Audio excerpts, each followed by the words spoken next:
అందరికీ నమస్కారం అండి. విశాఖపట్నం జ్ఞానజ్యోతి జిడ్డు కృష్ణమూర్తి సెంటర్ నుండి జూమ్ మీటింగ్కి వారం జరిగే సత్సంగానికి మీకు ఆహ్వానం పంపుతున్నానండి. ఈరోజు 14వ తేదీ మే 2023. ఈరోజు ఈ మీటింగ్ ప్రారంభించే ముందు కొద్ది నిమిషాలు మనం మన థాట్స్ని అబ్జర్వ్ చేస్తూ కొద్ది నిమిషాలు మౌనంగా ఉండమని కోరుతున్నాను.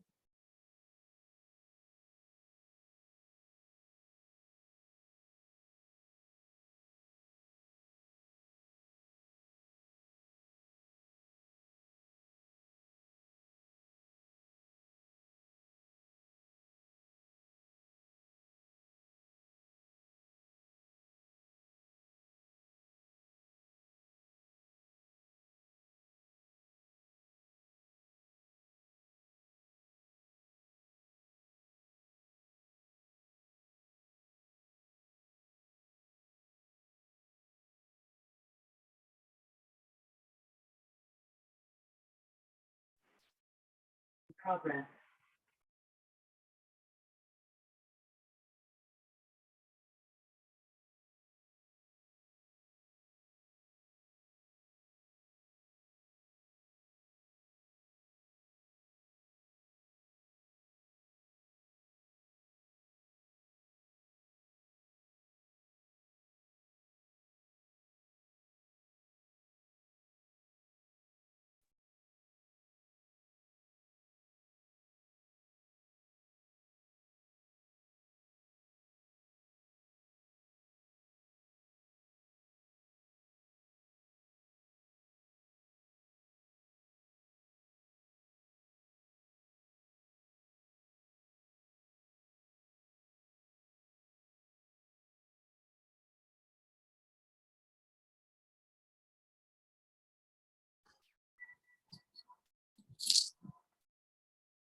నెమ్మదిగా కళ్ళు తెరవండి.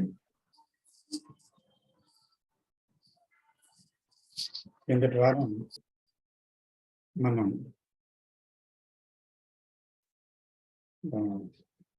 Open discussion and enquiry on self అనే విషయం మీద మనం సత్సంగం జరిపాము. అయితే మరింత లోతుగా మనందరం కలిసి ఈ ప్రయాణం చేయాలనే సంకల్పంతో ఈ అతి ముఖ్యమైన కృష్ణజీ బోధనలన్నిటికీ పునాది అయినటువంటి సెల్ఫ్ నోయింగ్ అనేటువంటిది, అంటే స్వీయ జ్ఞానం అనే విషయం గురించి మనం లోతుగా పరిశోధన చేస్తూ ఇంకా వీలైనంత లోతుగా వెళ్ళాలని ఈ వారం కూడా మళ్ళీ ఇదే సబ్జెక్ట్ని ఎన్నుకోవడం జరిగింది. ఎందుకంటే ఇది చాలా లోతైన విషయం. దీన్ని మనకు తెలుస్తుంది ఒక నిజంగానే ఫౌండేషన్ లాంటిది. కాబట్టి దీనిలోనికి మనం ఎంత లోతుగా వెళ్ళగలము అనేటువంటి దాన్ని మనం వారం వారం కొన్ని ప్రశ్నల్ని అనుసంధానిస్తూ లోపలికి మనం ఒక తెలియని వారిగా ప్రవేశిస్తూ దానిలో ఉండేటువంటి విషయాన్ని మనం గ్రహించగలగడానికి వీలైనట్టుగా ఒక సీరియస్ మైండ్తో మనం ఆ ప్రయాణం చేయాలని మనం ఇంతవారం అనుకున్నాము. అలాగే అందుకని ఈ వారం కూడా ఇదే విషయాన్ని మనం ప్రస్తావించబోతున్నాం అన్నమాట. కాబట్టి మనమందరం కలిసి చేసేటువంటి ప్రయాణం చాలా ఉపయోగకరమైనది, విలువైనది. కాబట్టి దీంట్లో ప్రతి ఒక్కరూ పాల్గొని వారి వారి అవగాహన, ఎందుకంటే కృష్ణజీ బోధించినటువంటి విషయాలలో దాన్ని మన జీవితంలో ప్రవేశపెట్టినప్పుడు మనకి ఎంతో అంతో అవగాహన కలిగి ఉండాలి దాని గురించి. అలాగే కొన్ని ప్రశ్నలు కూడా మనలో కలుగుతూ ఉండాలి. ఎందుకంటే అందులో లోతుగా ప్రవేశిస్తున్న వారికే, నిజంగా సీరియస్ పీపుల్కే క్వశ్చన్స్ కూడా వస్తూ ఉంటాయి. సో జీవితాన్ని మనం చూస్తున్నప్పుడు మనకి ఆ నోయింగ్ అనేది ఎలాగ జరుగుతుంది అనేటువంటి విషయాన్ని మనం వారం కొంతవరకు ప్రస్తావించాము. అలా ప్రస్తావించినప్పుడు మనము ఒక 2 ప్రశ్నలతో కిందటి వారం వెళ్ళాము. సెల్ఫ్ నోయింగ్ అనేది ఎందుకోసం, తర్వాత సెల్ఫ్ నోయింగ్ అంటే ఏమిటి, దాని యొక్క అతి ప్రధానమైనటువంటి ప్రాధాన్యత మన జీవితంలో అది ఎందుకు సంతరించుకోవాలి, ఎందుకు అది అంత ముఖ్యంగా అవసరం అనేటువంటి విషయాన్ని కొంతవరకు ప్రస్తావించాము. అయితే కిందటి వారం ఒక మనం చివరి నిమిషంలోకి వచ్చినప్పుడు రామ్ బుద్ధ గారు 2 ప్రశ్నలు వేసి దానిలోనికి మనం వెళ్ళాలి అని అన్నారన్నమాట. ఎందుకంటే ఇది ముఖ్యంగా మనం ఆ రోజు కిందటి వారం ముగింపు చేస్తున్నప్పుడు మనం చూడటం అనే విషయం గురించి ముగిస్తూ వెళ్ళాము. కాబట్టి ఆయన ఎలా చూడాలి, హౌ టు సీ, తర్వాత మనం చూడగలమా, ఎన్వేసి అనే 2 ప్రశ్నలతో ముందుకు వెళ్ళడానికి తన ఆ ప్రశ్నని సూచించారు. సో సీయింగ్ అనేది సెల్ఫ్ నాలెడ్జ్ అనే దాంట్లో అతి ముఖ్యమైనది. ఆ సీయింగ్ అనేది ఏంటి? అది ఈ వారం నుంచి మనం సీయింగ్ గురించి ఈ వారం మనం లోతుగా వెళ్ళి చూద్దాము. ఆ డైలాగ్ని మనందరం షేర్ చేసుకుంటూ దాని గురించి ముందుకు వెళ్దామని నేను అనుకుంటున్నాను. వీలైతే అండర్స్టాండింగ్ అనే విషయం గురించి కూడా లోపలికి వెళ్దాం, సమయాన్ని బట్టి అవగాహన అనే విషయం గురించి. కాబట్టి దయచేసి ప్రతి ఒక్కరూ పాల్గొనవలసిందిగా విజ్ఞప్తి చేస్తూ ప్రారంభిస్తున్నాను. నమస్తే.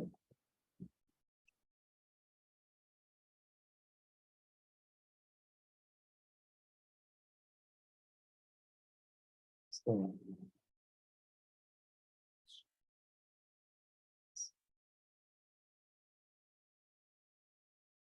వాట్ ఈస్ సీయింగ్ అనేటువంటిది మీరు ఈ వారం చూస్తున్నారు.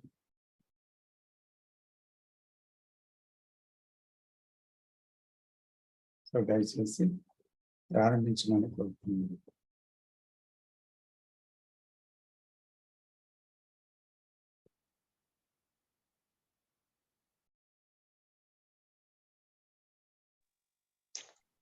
సార్ మాట్లాడవచ్చా? ప్లీజ్ రాంబుద్ధ గారు.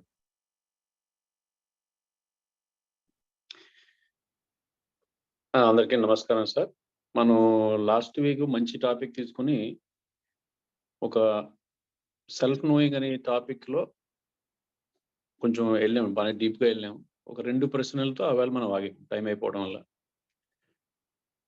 మనకేంటంటే ప్రాక్టికల్గా మన లైఫ్లో చేంజ్ రావాలంటే మనం నెక్స్ట్ యాక్షన్ స్టెప్స్కి వెళ్ళాలి. ఎలా చూడాలి, అసలు మనం చూడగలమా? ఎందుకంటే చాలా టాక్స్లో కృష్ణాజీ ఏం చెప్పారంటే చూడాలి అని చెప్పారు. కాకపోతే ఏంటంటే ఇది అనుకున్నంత ఈజీ కాదు. అతను ఏం చెప్పారంటే, నేను ఈ టాపిక్ని నాకు ఎలాగ అర్థమైందంటే,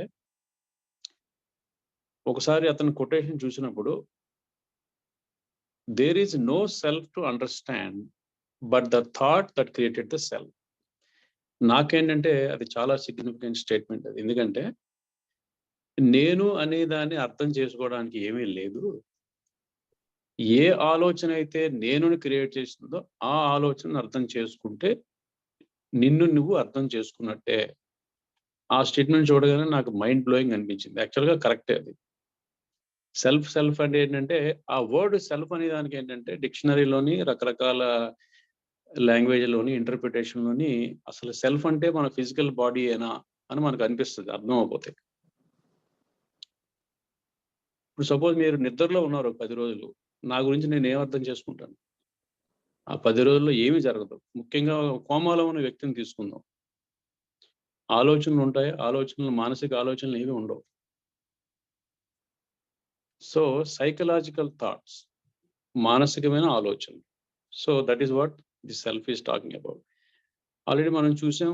దాన్ని ఎలాగ లోతుకెళ్ళాలంటే ఆబ్వియస్గా మనం రిలేషన్షిప్లో ఉన్నప్పుడు ప్రపంచంలో మనకున్న సంబంధాలు మనుషులతోని, వస్తువులతోని, నేచర్తోని, ఐడియాస్తోని, మన జీవితంలో తీసుకున్న ప్రతి నిమిషం ఈ 4 వీటితోని ఏదో విధంగా మనం కనెక్ట్ అయ్యే ఉంటాం.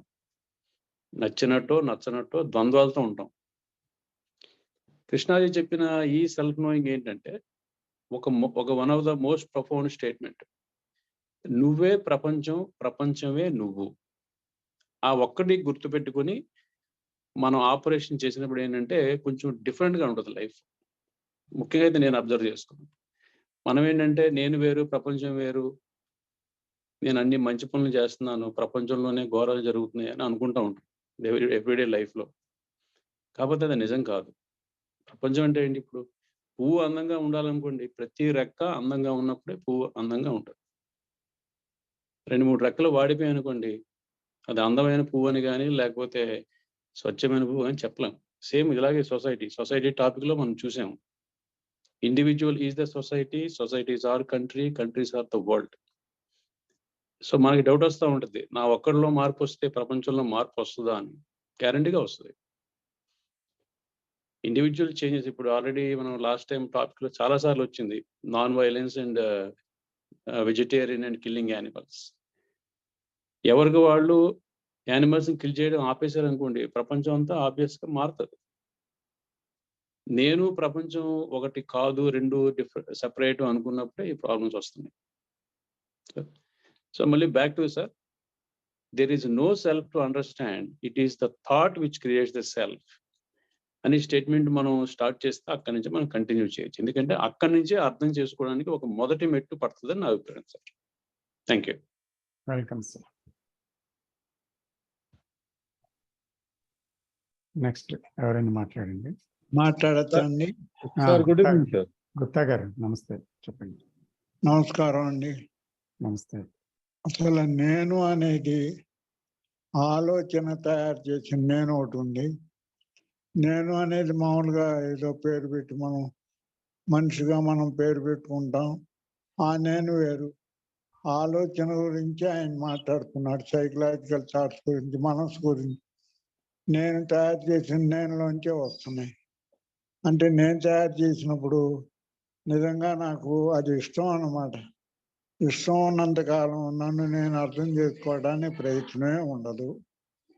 ఇష్టంలో ఉన్నంతకాలం అది నన్ను ఇబ్బంది పెడుతోంది అనేది గుర్తించినప్పుడు, అంటే ఏంటి, అశాంతి, ఆందోళన, ఆవేదన, ప్రేమ లేకపోవడం, శాంతి లేకపోవటం అనేది గుర్తించినప్పుడు, అందులో ఉండాలి అన్నప్పుడు ఏది అడ్డొస్తుందంటే నా ఆలోచనే అడ్డొస్తుంది.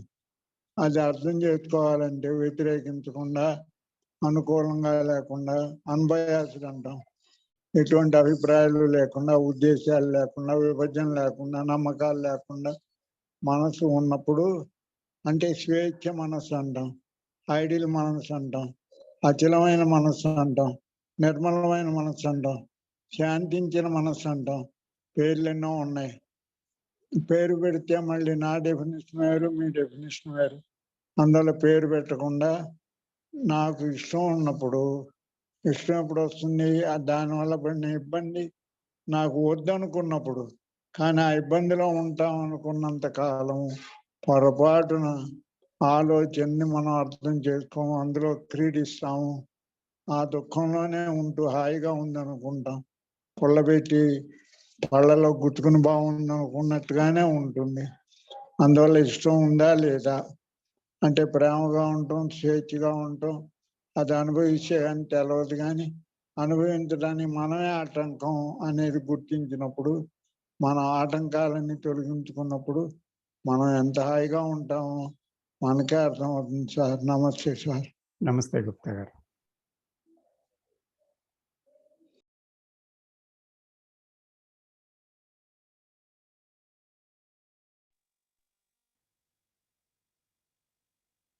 Sir good evening sir. Good evening Krishna గారు, చెప్పండి. సార్ ఇప్పుడు సార్ మనం ఒక ఫైర్ వుడ్ చూస్తున్నాం కదా సార్, అంటే వుడ్ ద్వారా ఫైర్ వస్తా ఉంది సార్. అంటే జస్ట్ ట్రైంగ్ టు దాన్ని కొంచెం రిలేట్ చేద్దామని. ఇప్పుడు థాట్ లో నుంచి సెల్ఫ్ క్రియేట్ అయింది. It's a very very important quotation set by Ram గారు సార్.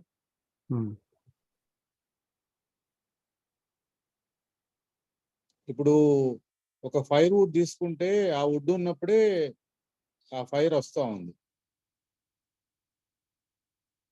చాలా మంది జీవితాల్లో ఆ ఫైర్ ను చూసుకుంటూ, ఫైర్ ఏ కలర్ లో ఉంది, ఫైర్ ఏ డైరెక్షన్ లో పోతుంది, అదే జీవితం అంతా గడిచిపోతుంది.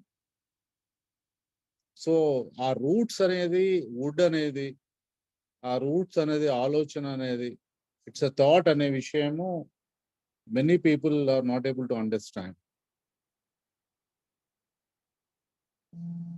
నెంబర్ 2 విషయం ఏంటంటే సార్,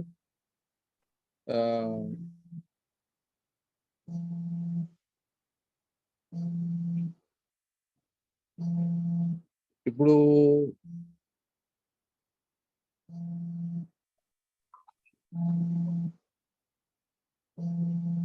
ఆలోచనే సెల్ఫ్ క్రియేట్ అయింది అన్నప్పుడు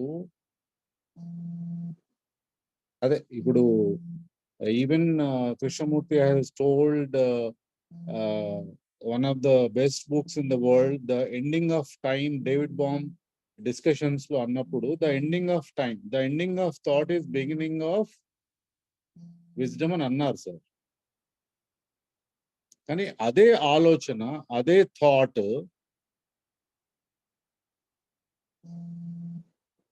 it has power, it has limitations. ఈ పవర్ ని లిమిటేషన్ కూడా అర్థం చేసుకుంటున్నా. పవర్, లిమిటేషన్ అదే ఆలోచనలో ఉంది సార్.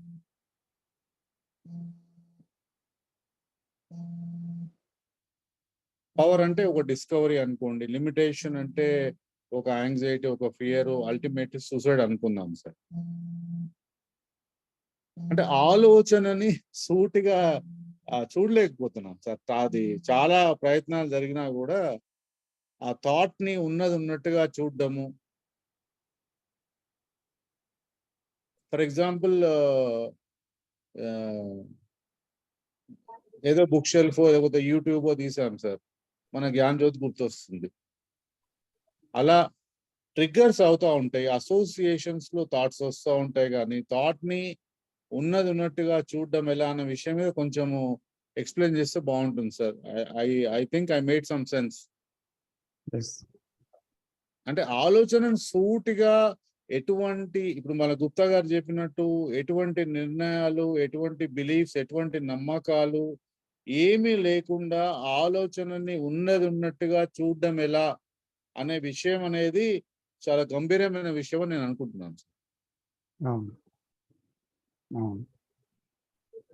ఆ విషయం అర్థమవుతోంది. ఆలోచన ఆగిపోయినప్పుడు అదొక రకమైన ట్రెమెండస్ బ్లిస్ అదంతా ఉంటుంది. కానీ సార్ సారీ, నేను సైకాలజిస్ట్ ని కాబట్టి నేను I have to bring this in to the dialogue. చెప్పండి, పర్వాలేదు. కృష్ణమూర్తి టీచింగ్స్ పరిధిలోనే మాట్లాడతాను. ఇప్పుడు మైండ్ అనే నేచర్ ఆఫ్ ద మైండ్ లోనే ఉంది కదా సార్ థింకింగ్ అనేది.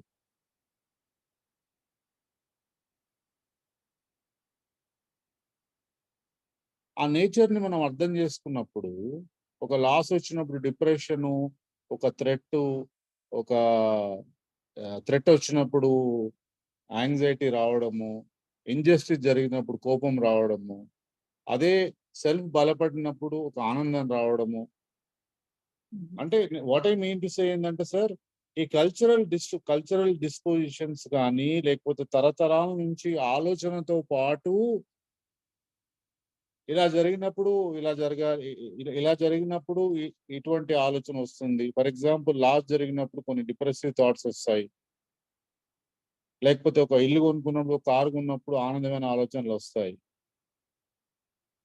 అంటే అసలు ఇండిపెండెంట్ గా ఎటువంటి బయట అంటే without any relation to out side events thought అనేది ఇండిపెండెంట్ గా ఫంక్షన్ చేస్తుందా?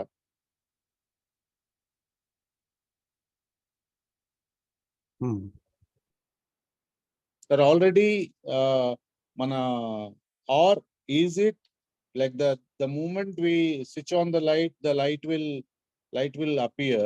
Similarly, కొన్ని విషయాలు జరిగినప్పుడు ఆలోచనలు ఆటోమేటిక్ గా జరిగిపోతాయా? అసలు దానిలో సెల్ఫ్ కంట్రోల్ ఎంత ఉంది? ఐ థింక్ మీరు అర్థం చేసుకున్నట్టున్నారు సార్, బట్ నేను మెంబర్స్ ఏమైనా కన్ఫ్యూజ్ చేస్తున్నా అనిపిస్తుంది. పర్లేదు, అందరూ అర్థం చేసుకుంటారు. మీరు చెప్పింది చాలా క్లియర్గా ఉంది.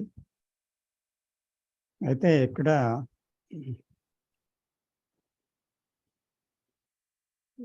ద నేచర్ ఆఫ్ థాట్, ఆలోచన యొక్క స్వభావం, దాని నిర్మాణం, దాని స్వరూపం ముందు మనం చూడాలి. వితౌట్ అంటే జ్ఞాపకాలు లేకుండా ఆలోచన ఉందా? ఒక ప్రశ్న. అనుభవాలు లేకుండా జ్ఞాపకాలు ఉన్నాయా? కాబట్టి అనుభవాలతో జ్ఞాపకాలు ఏర్పడ్డాయి అని మనకు తెలుస్తుంది చూస్తే.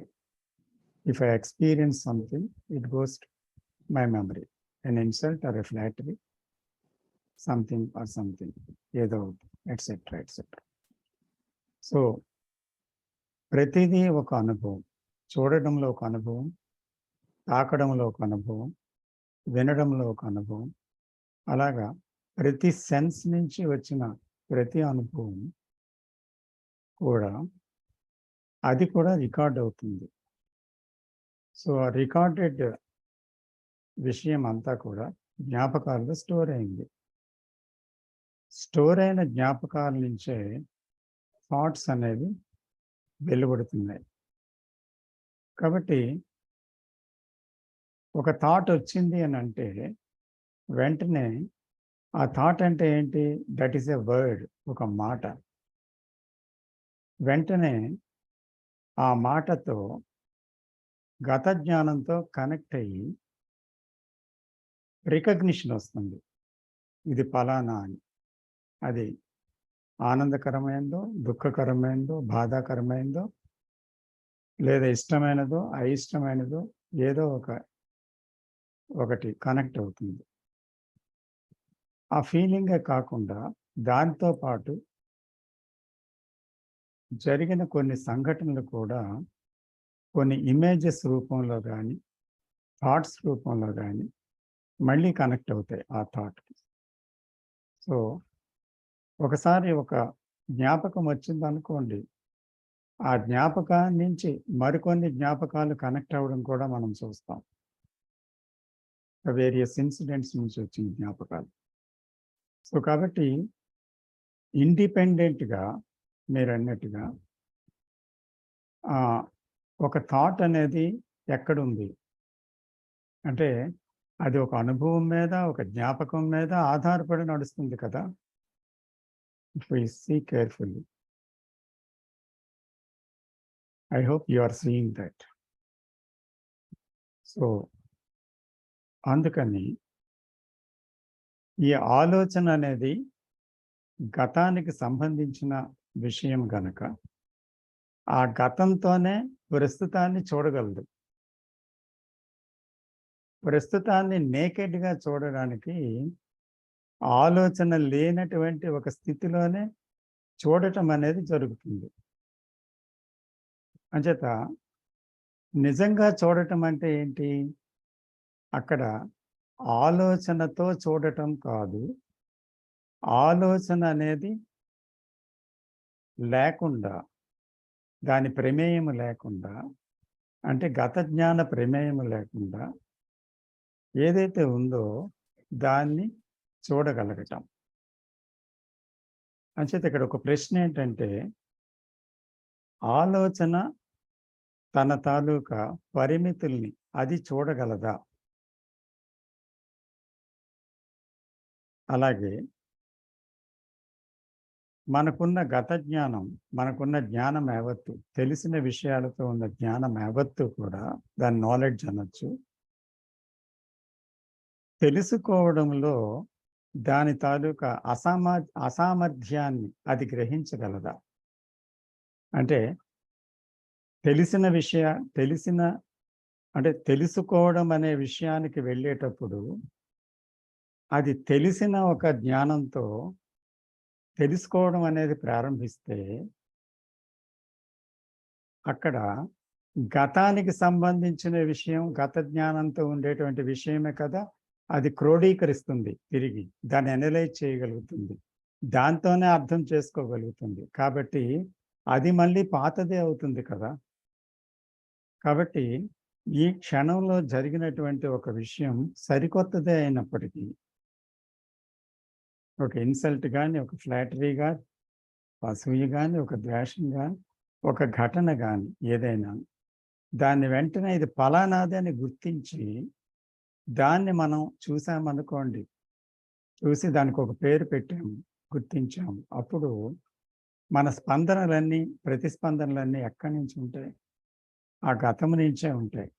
కాబట్టి దాన్ని ఎలాగ అర్థం చేసుకుంటాం? ఆ గతం నుంచే అర్థం చేసుకుంటాం. అంటే అక్కడ ఉన్నది ఉన్నట్టుగా చూడటానికి వీలు కలగలేదు. ఎందుకంటే there is an interference from the past knowledge. So ఈ పాస్ట్ నాలెడ్జే, ఈ థాట్సే మనము నేనుగా వ్యవహరిస్తుంది ఈ నేను అనేది.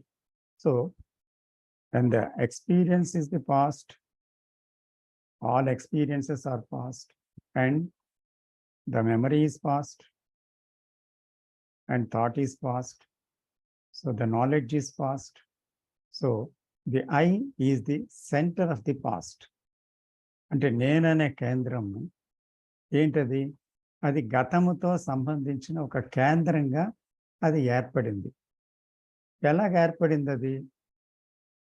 అంటే సెన్సెస్, బ్రెయిన్లో సెన్సెస్ నుంచి వచ్చిన సెన్సేషన్స్ అన్నీ కూడా రికార్డ్ అయ్యాయి బ్రెయిన్లో.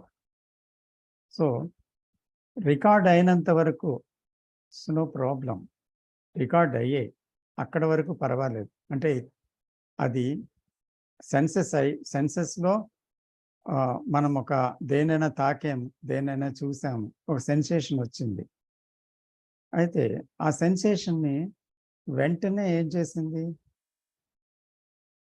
మెదడు తనకున్న గత అనుభవాలతో క్రోడీకరించి, ఇది చాలా అందంగా ఉంది, ఇది నాకు కావాలి, ఇది నాకు చాలా అసహ్యం వేస్తుంది, దీన్ని దూరంగా పెట్టాలి. 2 మూమెంట్స్ ఉంటాయి. ఒకటి అట్రాక్షన్ అండ్ రెండోది రిపల్షన్. ఒకటి ప్లెజర్, రెండోది పెయిన్. సో ఈ రెండిటి మధ్య మనకి ఆ ఎంపుడు జరుగుతుందన్నమాట వెంటనే. అలా జరగగానే ఏమవుతుంది?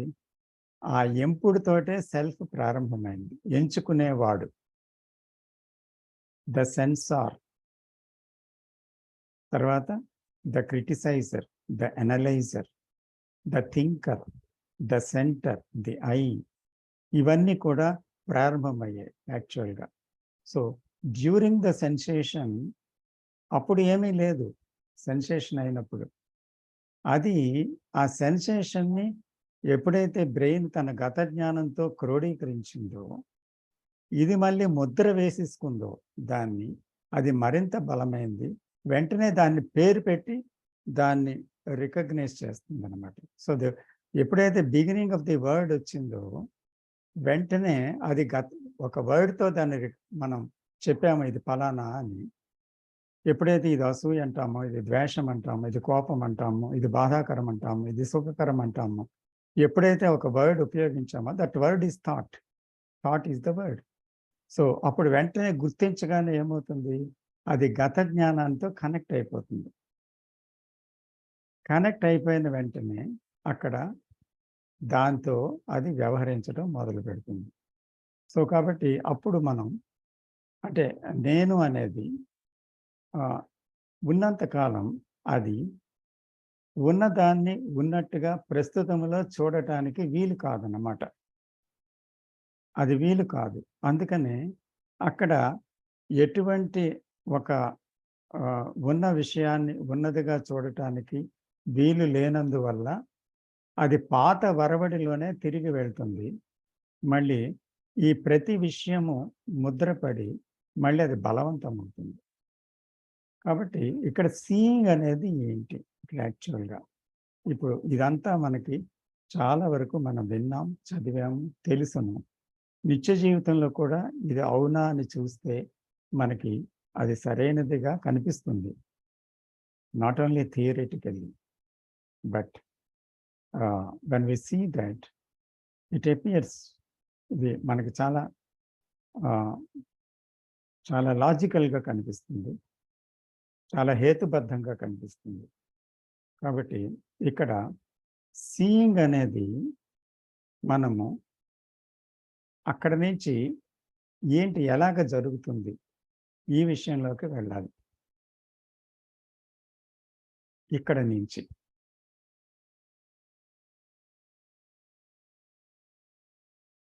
అంటే ఇంతవరకు నేను స్పందించాను, మిగతా వారు కూడా ఇంకా మాట్లాడచ్చు.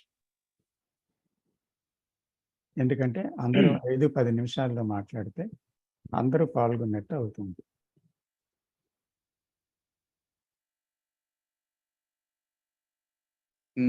Thank you for the explanation sir. చాలా చక్కగా ఎక్స్ప్లెయిన్ చేశారు సార్. సో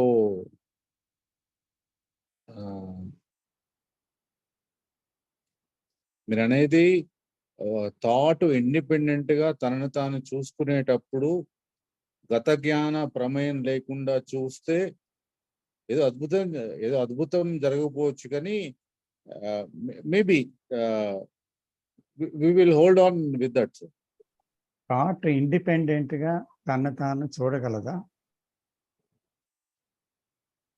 ఇంకోటి, ఆలోచనని అర్థం చేసుకోగలదా? ఈ రెండు చాలా ప్రధానమైన ప్రశ్న.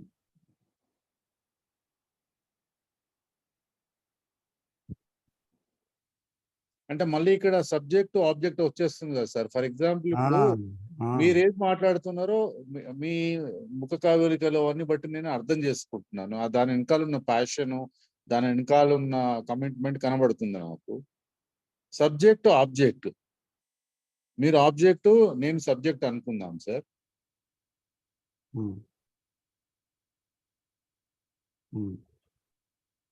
అంటే ఇప్పుడు మనం చూసింది ఏంటంటే థాట్ ఈజ్ లిమిటెడ్, అది చూసాం.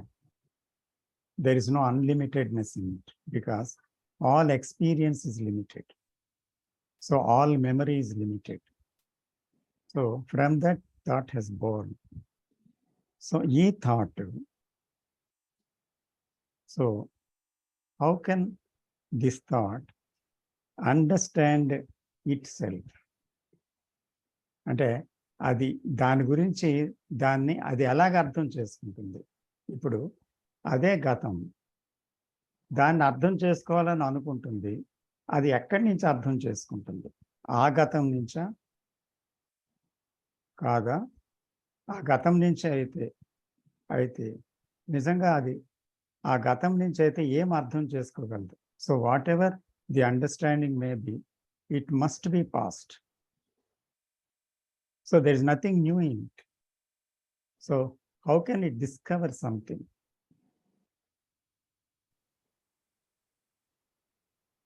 Are we understanding, sir? Yes sir, yes sir, yes.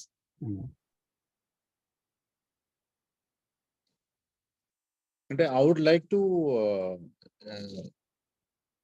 ఇక్కడ ఒక ఇంపార్టెంట్ విషయం ఏంటంటే సార్, మనము ఒక ఆబ్జెక్ట్, ఒక పర్సన్ ని, ఒక విషయాన్ని అర్థం చేసుకున్నట్టు, ఇప్పుడు మనం థాట్ ని మనం చూసుకున్నప్పుడు ఆబ్జెక్ట్ గతమైనప్పుడు సబ్జెక్ట్ ప్రజెంట్ అవుతుందా సార్? మనకి మనం చూసుకోవడం అంటే అర్థం ఏంటి? మనం అంటే మనం థాటే కదా. అవును సార్. మనం అంటే the I is the product of thought. So the I is looking at itself.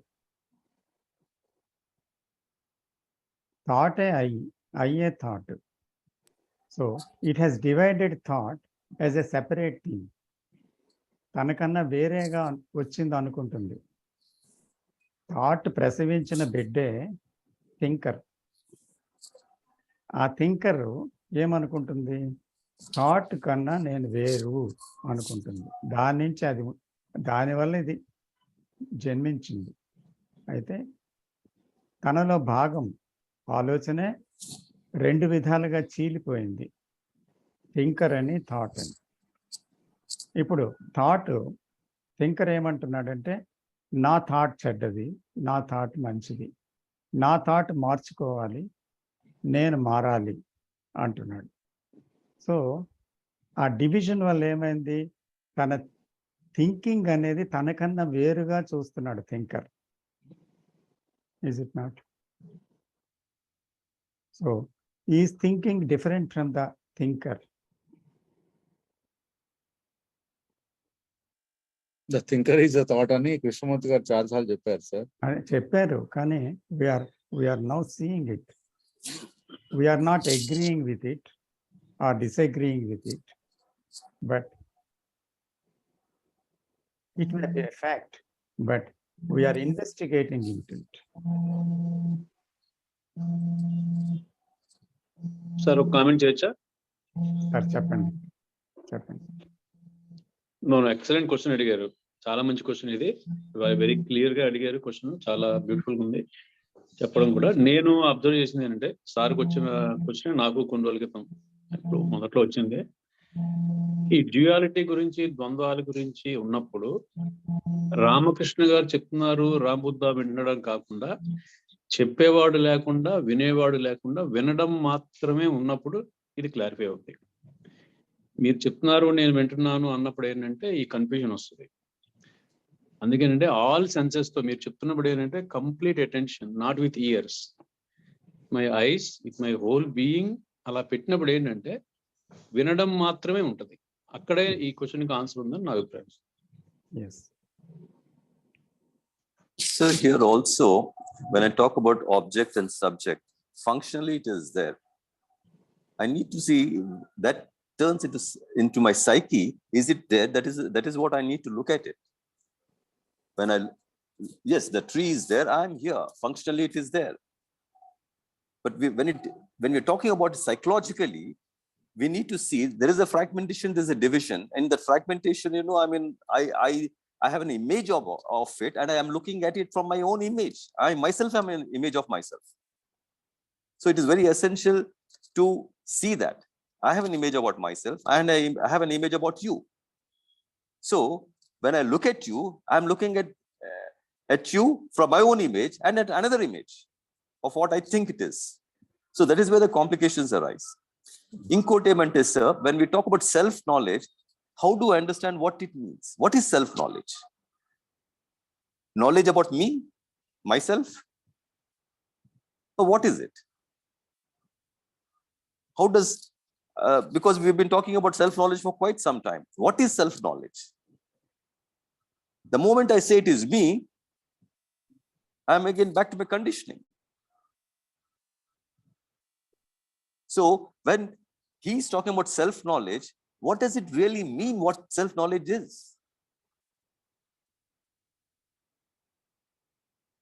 And if I understand correctly what Krishnamurti has spoken about, that is about nothing but it's when he's talking about that self-knowledge, it includes the entire universe.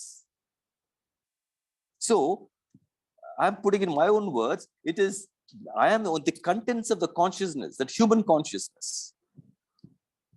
So it is looking at that itself,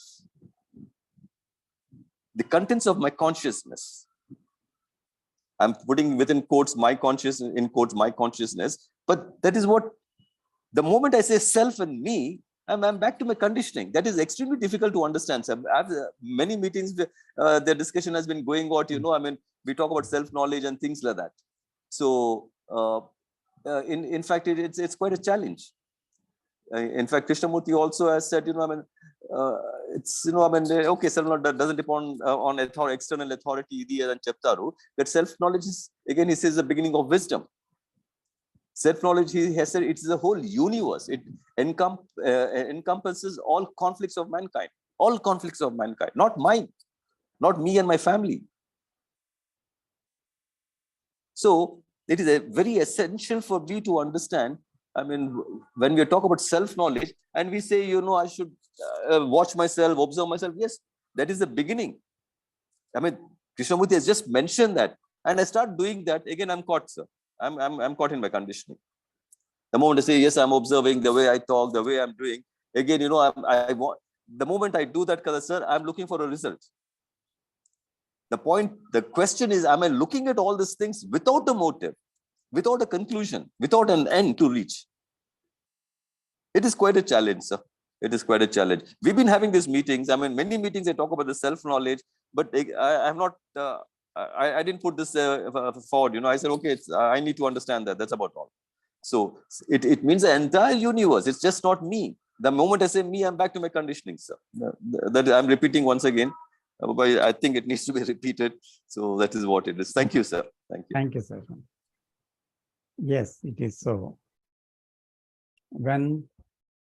only when there is freedom, not at the end, but freedom from that knowledge, only you begin to see. అంటే మనం మనల్ని చూడగలం. మనం అంటే మీరు చెప్పినట్లుగా not only the self which is called I, but there is a self consciousness which is అంటే మానవాళి అంతటిలోని కూడా ఒక సెల్ఫే, ఒకే సెల్ఫ్ ఉంది.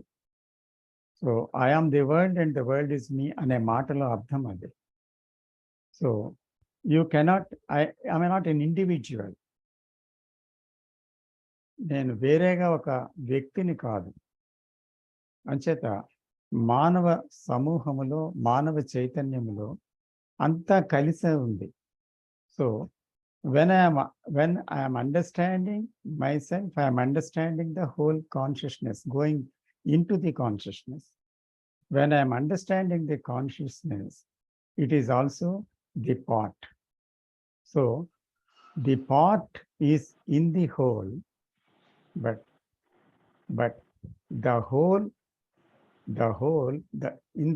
the part is in the whole. అంటే పార్ట్ అని మనం అనుకుంటున్నాము, అది వేరేగా లేదు, కానీ అది మొత్తంలో కలిసే ఉంది. కానీ ఈ పార్ట్లో హోల్ లేదు. కాబట్టి మనం చూసేది ఏంటి, మనం పార్ట్ నుంచి బయలుదేరగలిగాం. ఎందుకంటే హోల్ చూడలేము కనుక ఇనీషియల్గా ఒక ఫ్రీడమ్, ఒక థాట్ అనేది లిమిటెడ్, నాలెడ్జ్ లిమిటెడ్ అని చూసి దీనివల్ల నిజంగా యాక్చువల్గా పాస్ట్తో మనల్ని మనం చూసుకోలేము అంటూ మొదలుపెట్టినప్పుడు, మనం చూస్తుండేటప్పుడు ఏమైందంటే అప్పుడు మన చుట్టూ ఉండేటువంటి వ్యక్తులు కానీ, లేదా అంటే నా భార్య కానీ, నా భర్త కానీ, నా బంధువులు కానీ, నా చుట్టూ ఉండే సొసైటీ కానీ, ఎవరైనా సరే చూస్తూ ఉంటే అదే సెల్ఫ్లో ఉన్నట్టు నాకు తెలుస్తుంది. సో లెర్నింగ్ అంటే ఇక్కడ not only seeing into my actions, how I talk, how I listen in relationship, how I act, what is the gestures, ఇవన్నీ చూడటమే కాకుండా I can also learn from everybody. అంటే చుట్టుపక్కల ప్రతి ఒక్కరిలో ఉండేది సెల్ఫే కదా, ఆ సెల్ఫ్ గురించి, ఆ సెల్ఫ్నే నేను చూస్తున్నాను. ఈ సెల్ఫ్ ఆ సెల్ఫ్ వేరు కాదు. కాబట్టి I'm learning from the same self. So because when if the question అనేది ఒక పరిధిలో అడిగినప్పుడు పరిధిలో జవాబిస్తున్నాము, కానీ మనము మీరు చెప్పినది ఒక పరమ సత్యం అది. ఎందుకంటే it cannot be divided as my consciousness అని. So it is the consciousness of the human kind. So అది సెల్ఫ్ కాన్షియస్నెస్. సో అప్పుడు మనం ఎప్పుడైతే మనం లోపలికి వెళ్తున్నామో, మనం చూస్తున్నామో, అప్పుడు we are entering into the whole consciousness. అంటే మొత్తం అంతటిలోకి ప్రయాణం చేస్తున్నాం. మనకి తెలిసి కానీ తెలియక కానీ అందు లోపలికి చొచ్చుకొని వెళ్ళేటప్పుడు we are entering into the whole. So we are learning from the whole, from every person. So in every person there is self. So when we are learning about self, we are learning about from everybody. So ఇక్కడ we అని కూడా వాడకూడదు, I అని కూడా వాడకూడదు. So ఇక్కడ ఏమవుతుందంటే ఇక్కడ ప్రతి మాట కూడా వేరే అర్థాన్ని ఇస్తుంది. అది మన భాషలో ఉండే పరిమితి, భాషకున్న పరిమితి. కాబట్టి ఆ భాష అనేటువంటిది కొంతవరకు సహాయం చేయగలదు. అయితే ఒక్కొక్కసారి మిస్అండర్స్టాండింగ్ ఇస్తుంది భాష, ఒక్కోసారి అండర్స్టాండింగ్ ఇస్తుంది భాష. కాబట్టి భాష యొక్క లిమిటేషన్స్ తెలుసుకొని మనం ఈ కాంటెక్స్ట్లో చూడవలసింది ఏంటి? So the self. So the self which is everywhere is also in this body, in this mind, in this brain. So also in every body, in every mind, in every thing. So కాబట్టి ఆ సెల్ఫ్ని ఇది చూస్తున్నప్పుడు అది ఉంది కదా, అది ఉంది కదా అనే విషయం తెలిసిపోతుంది, త్వరలోనే తెలుస్తుంది అది. So somehow you have to begin somewhere. అందు గురించి అలా ప్రారంభించిన తర్వాత we go further and further into many deeper layers of it. So the ante we have to do a very hard work, sir. Absolutely. We have to do a very, very hard work on this. So unless we do a very hard work, we cannot move further. So that's why it is very important to have a dialogue about all this. We can share our understandings here and also listen to each other and to have a journey together. Seriously. Thank you, Anand garu.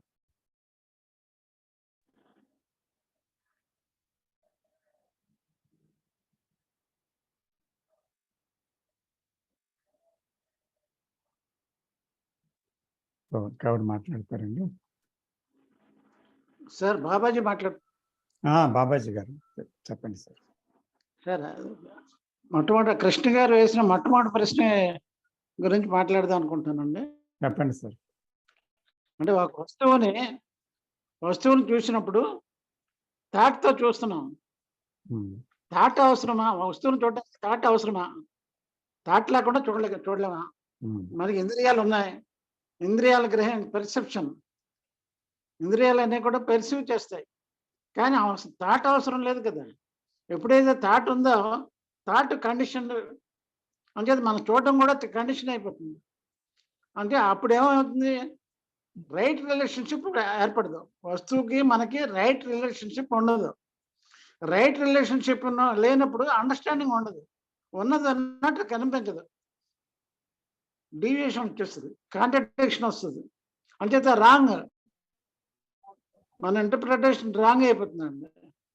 అంటే thought యొక్క అవసరం అనేది అది నేను అనుకుంటున్నాను sir. Yes, అది the moment there is a seeing, there is a sensation, ఏమైనా ఉంది జరిగిందంటే ఇమ్మీడియట్లీ థాట్ ఇంటర్ఫియర్స్. ఎంత స్పీడ్గా అంటే మనం చెప్పలేనంత స్పీడ్గా, even 1000 fraction of a second కానీ ఇంకా ఎక్కువగా ఉంటుంది. సో డివిజన్ కూడా ఒక్కొక్కసారి ఉండదు, అంత నోటీసబుల్గా ఏముండదు. సడన్గా వచ్చేసి థాట్ వెంటనే ఇది అని పేరు పెట్టేస్తుంది. అక్కడి నుంచి రికగ్నిషన్, అక్కడి నుంచి అన్నీ వచ్చేస్తున్నాయి.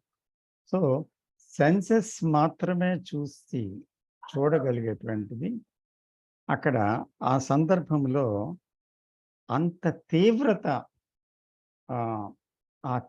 అనేది అక్కడ జరగాలి. అంటే can we see, that's why Krishnaji asks, can we see with our mind, heart, the body, the senses, with our blood, our heart, everything together, with our whole being, can we see that? అలాగే మనం చూడగలిగినప్పుడు అక్కడ registration ఉండదు అని చెప్తున్నారు. So అది నిజ జీవితంలో మనం నిజంగా చేయగలిగితే, నిజంగా జరిగితే అక్కడ థాట్ లేకుండా చూడటం అనేది సాధ్యమవుతుంది, నిజంగా చూడగలిగితే. అలాగా. So the interference of the thought is చాలా క్విక్గా జరుగుతుంది.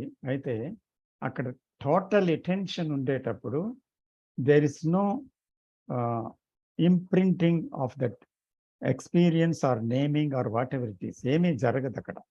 సో అంత అటెన్షన్ ఎప్పుడు లేకపోయినప్పుడు ఏమవుతుందంటే పార్షియల్ సీయింగ్ అవుతుంది, వెంటనే రికార్డింగ్ జరుగుతుంది, వెంటనే రిజిస్ట్రేషన్ అవుతుంది, వెంటనే నేమింగ్ వస్తుంది పాస్ట్ నాలెడ్జ్తో. సో ఇవన్నీ కలిపి మళ్ళీ పాత ఒరవడిలోనే మనసు వెళ్ళిపోతుంది అన్నమాట. So what is that attention? అంటే when without attention can there be understanding of thought? ఇది కూడా మనం చర్చించవలసిన విషయం.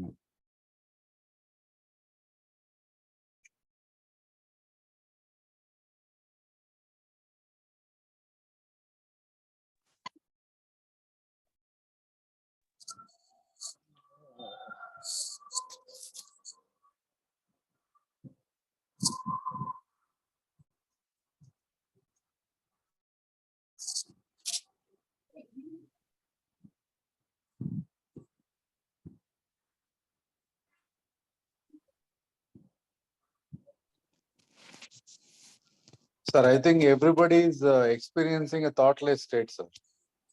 How do you know? It is not so, sir. We are all thinking How do you know? what to say.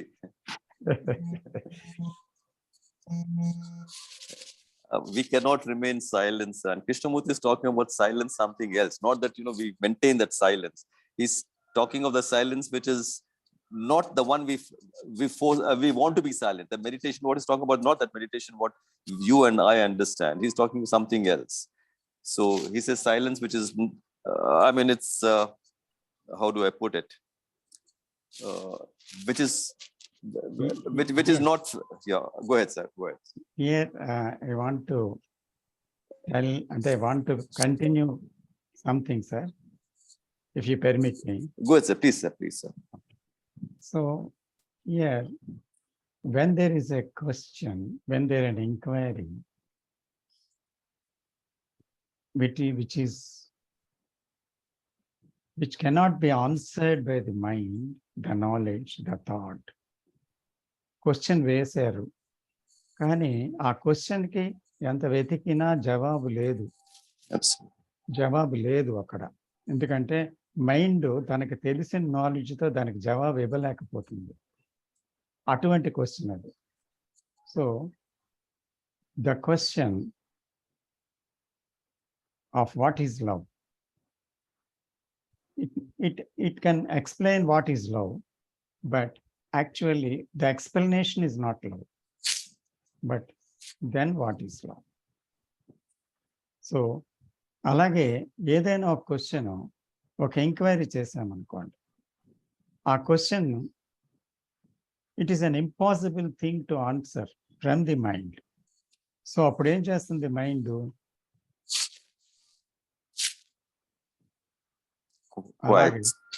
Quiet గా ఉంటుంది. It remains with the question. Absolutely. So in that quietness, when it is not trying to alter or do something with that or manipulate it in some way, ఏం చేయడానికి వీల్లేదు దానికి. So అది అలాగే దాని నుంచి అలాగే ఉండి ఇట్ రిమైన్స్ విత్ దట్, అలాగే ఉంది దాంతో అంతే. Not accepting, not rejecting, not trying to change, not trying to understand, because it knows there is no understanding from itself, nor it cannot rely upon the understanding of the others, from a guru, from an authority, from a philosophy. ఎందుకంటే అటువంటి understanding కూడా అది ఎవరిదో, వాళ్ళు కూడా కండిషనింగ్లో ఉండొచ్చు. అది ఎంతవరకు నిజమో. సో నేను ఎలాగా ఒకరి యొక్క జవాబు మీద ఆధారపడతాను? ఆ జవాబు నాది కాదు కదా. కాబట్టి నాకైతే తెలీదు, కాబట్టి ఎవరి మీద ఆధారపడలేను. కాబట్టి నేను చేసేది ఏముంది? అలాగా క్వశ్చన్తో ఉన్నాను. So there is a quietness. So ఆ క్వైట్నెస్లో, క్వైటిట్యూడ్లో సడన్గా సమ్ ఇన్సైట్ విల్ కమ్. ఒక ఇన్సైట్ వస్తుంది. That insight is do not belong to the any area of the knowledge. ఒక ఇన్సైట్ వస్తుంది అన్నమాట. ఆ ఇన్సైట్ ఎంతో కాలం కాదు, ఒక్క క్షణమే ఇన్సైట్ వస్తుంది. ఆ క్షణములో అది ఏంటి అనేది వెల్లడి అవుతుంది. నేను అర్థం చేసుకోవడం కాదు. I'm not understanding it, but it is revealing it self. So I'm just watching it revealed. So that insight revealed. So that thing which is not answered. అందు గురించి ఎప్పుడైతే అది చూశానో, అందుకని ఏంటి దట్ ఎప్పుడైతే వితౌట్ దట్ సైలెన్స్ ఏమవుతుందంటే, without that being with it, దాంతో సమాధానం లేకుండా ఉండటం అనేది జరగకపోతే, అటువంటి ప్రశ్నలే కానీ కలగకపోతే, మన ప్రశ్నలన్నీ కూడా నాలెడ్జ్కి సంబంధించి, దానికి ఆన్సర్తో సంబంధించి ఉన్నట్టుగా అయితే, అది గ్రంథాల నుంచి కానీ, మన ఓన్ ఎక్స్పీరియన్స్ నుంచి కానీ, ఇతరుల ఎక్స్పీరియన్స్ నుంచి కానీ లేకపోతే మనం తెలిసిన విషయాల నుంచి కానీ, అనుభవాల నుంచి కానీ వచ్చిన జవాబులతోనే మనం పోతూ ఉంటే అప్పుడు మనకు తెలియదన్నమాట. మనం ఆ పాత దాంతోటే వెళ్ళిపోతూ ఉంటాం. సో అందులో మార్పు ఏమీ ఉండదు. అయితే నిజంగా ఒక విషయం చాలా లోతైనది అయినప్పుడు, అటువంటి ప్రశ్నలు మనం వేసినప్పుడు, what is all this about? So the minds ఏంటో మనకు తెలియదు, ఏం జరుగుతుందో తెలియదు. So we are not capable of answering it, and we don't know. So that state of not knowing, అంటే ఏమీ తెలియదని దగ్గర, అప్పటి నుంచి అక్కడ సంథింగ్ ఫ్లాషెస్ అవుట్. సో అంచేత the quality of silence can see at the present moment without the past and without the future. That means the knowledge operating, but in the active present. So it stays in the active present. So from this, there is an insight and there is an answer. And we cannot say an answer also. There is an insight. So it reveals. So andukani, that silence is required to understand, not the intellectual capacities, however much we are clever. మన ఎంత తెలివైన వారమైనా, మనం ఎంత అనుభవజ్ఞులమైనా, ఎంత విశ్లేషణ చేయగలిగే వారమైనా, ఎన్ని గ్రంథాలు చదివిన వారమైనా, ఎంత నాలెడ్జ్ పోగు చేసుకున్న వారమైనా, మనకి అది తెలిసినటువంటి విషయం జవాబు కానే కాదు. కాబట్టి టు సర్టెన్ అంటే కొంత దూరం వరకు మనము కొన్ని మాటలతో కొంత అవగాహన చేసుకుంటూ కొన్ని మాటలతో వెళ్ళగలం. సో బియాండ్ దట్ అక్కడ వర్డ్స్ లేవు, అక్కడ మాటలు లేవు, అక్కడ కేవలం నిశ్శబ్దం మాత్రమే ఉంది. అప్పుడు ఆ నిశ్శబ్దమే అవగాహన అనే దానికి అది తెర తీస్తుందన్నమాట.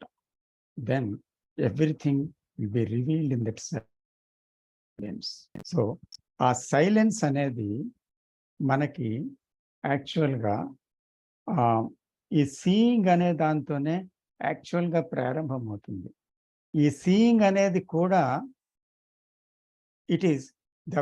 it comes from the freedom, not seeing from the past knowledge and all that. అంటే అర్థం ఏంటి? That seeing is also not from the mind, not from the knowledge. So there is a seeing at the beginning. So without any knowledge, without any compulsion, without any choice, without any conclusion, without any comparison, without any judgment, without any analysis. So there is a seeing. So in that seeing there is freedom. Otherwise it is not seeing. So then in that seeing there is a perception of the what is in a naked way. అంటే అక్కడ ఏది కూడా ఆచ్ఛాదన లేకుండా straight గా చూడటం జరుగుతుంది. So seeing in that freedom there is a clarity in that clarity which is pure, which is uncontaminated by thought and knowledge. So the pure seeing is there. So in that perception, that seeing, so then appudu manaki avagahana anedi ప్రారంభమవుతుంది. And this understanding is not an intellectual understanding. అది తప్పకుండా మనకి బుద్ధిపూర్వకంగా మన జ్ఞానంతో మనం దేనైనా చదివి కానీ, మన ఎక్స్పీరియన్స్ కానీ, దేనైనా ఉపయోగించి కానీ తెలుసుకున్న జ్ఞానం కాదు, అది తెలుసుకున్న అవగాహన కాదు అది. కానీ అక్కడ ఒక అవగాహన ఉంది. ఆ అవగాహన ఏం చేస్తుంది? That is the freedom again. So there is a freedom at the beginning and also freedom at the end. Actually, there is no beginning and no end also. When you see, you are free. అంటే actually ఆ సీయింగ్లోనే freedom ఉంది. Not seeing, understanding and going through it and then coming to freedom. Not like that. Seeing is freeing. అంటే అక్కడ ఆ seeing అనేది జరగాలి.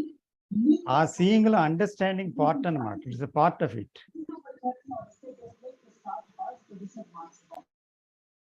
So ఇక్కడ మనం తెలుసుకోవాల్సింది ఏంటి అంటే, all our enquiries are to certain extent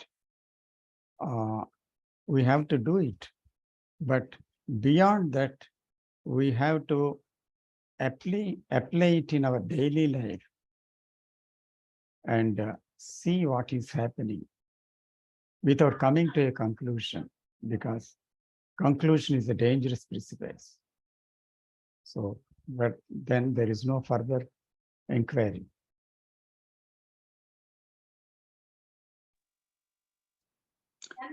sir comment add చేయొచ్చా? Please, sir. మీరు చెప్పిన దాంట్లో సమరీ ఏంటంటే, ఎక్స్ట్రాడినరీ పాయింట్ జేకే ఏంటంటే లుకింగ్ అని ఒక వర్డ్ వాడారు. ఈ ప్రాసెస్ లో క్వైట్ మైండ్, స్టిల్ మైండ్ లో ఏదైతే మీరు చూస్తున్నారో, చూస్తున్న ప్రతి నిమిషం, ప్రతి సెకండ్ లో కూడా ఆలోచన అనేది వచ్చి మనకి డిస్టర్బ్ చేస్తూ ఉంటుంది.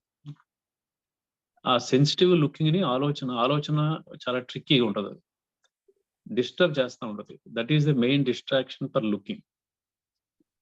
దాన్ని పక్కన పెట్టి నిజంగా మనం చూడగలిగితే మొత్తాన్ని చూసే అవకాశం ఉంది సార్. అలాంటి కొన్ని ఎక్స్పీరియన్స్ లో, ఎందుకంటే తర్వాత తెలుస్తుంది అది. ఇంత క్లారిటీ ఉన్నప్పుడు మధ్యలో మీకు వచ్చి థాట్ వచ్చి కొడతా ఉంటుంది, ఇది కాదు అది కాదు అని చెప్పి మళ్ళీ past knowledge. Extraordinary looking is the action. That is the only way. Quiet mind and still mind, just looking. ఎందుకంటే చూడడానికి మనకు ఆలోచన అవసరం లేదు, ఉన్నది ఉన్నట్టు చూడడానికి ఆలోచన అవసరం లేదు. మేబీ ముందు కానీ తర్వాత కానీ కావాల్సి. Thank you for the clarification. Thanks, sir. Thank you.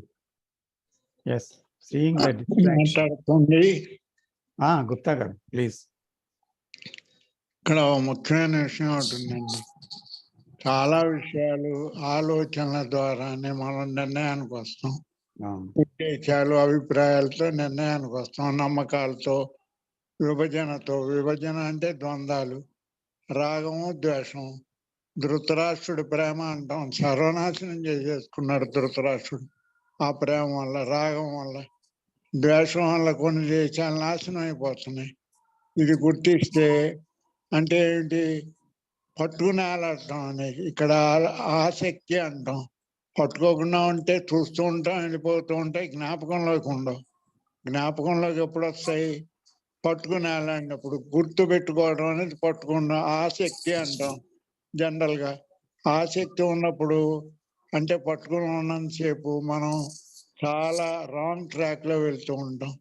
రెండోది సమదృష్టి.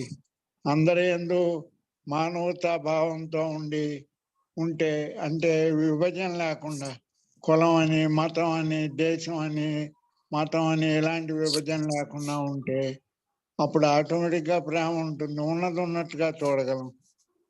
ఈ రెండు అంటే ఆసక్తి, సమదృష్టి, అనాసక్తి, సమదృష్టి ఉన్నప్పుడు ఎంతంటే ఉన్నది ఉన్నట్టు చూడటానికి, ఏమున్నదో అది చూడటానికి పెద్ద అభ్యంతరం ఏం లేదు. అదే ఫ్రీడమ్ అంటాం.